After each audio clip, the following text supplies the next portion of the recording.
Hub चौकी और कराची के दरमियान ये जो ब्रिज है, ये जिस पुल पे मैं खड़ा हुआ हूँ, हब नदी का, इसकी तारीख बहुत पुरानी है। कराची और हब चौकी को यही है जो ब्रिज जो मिलाता है। और सारा दिन जितनी यहाँ से नकलो हरकत होती है, कराची से सामान, राशन पानी, हब चौकी और उससे अजलात जितने जुड़े हुए गाँव हैं, सबको यही ब्रिज मिलाता है।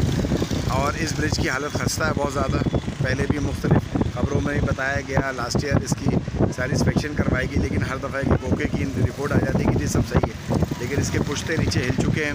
हैवी ट्रैफिक बंद है इस वक्त, तो बराए मेहरबानी इस पुल की तामीर की जाए।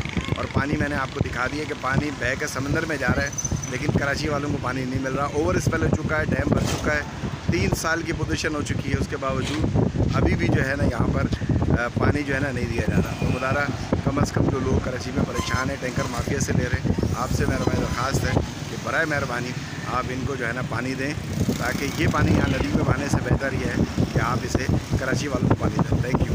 अस्सलाम वालेकुम नाज़रीन, हब नदी का मंजर देख लें पूरा। और इस वक्त ये पूरी आबोताब के साथ चल रही है, प्रेशर के साथ चल रही है। पुल की हालत खस्ता है और ये छोटे बच्चे भी इस वक्त पुल पे मौजूद हैं, लोग भी मौजूद हैं।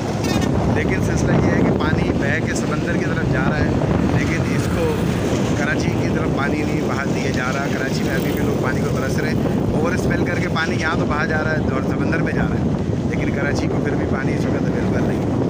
मेरी अहबाब इख्तियार से गुजारिश है कि पुल को मजबूत किया जाए, इसको असर नो ज़रूरत है तामीर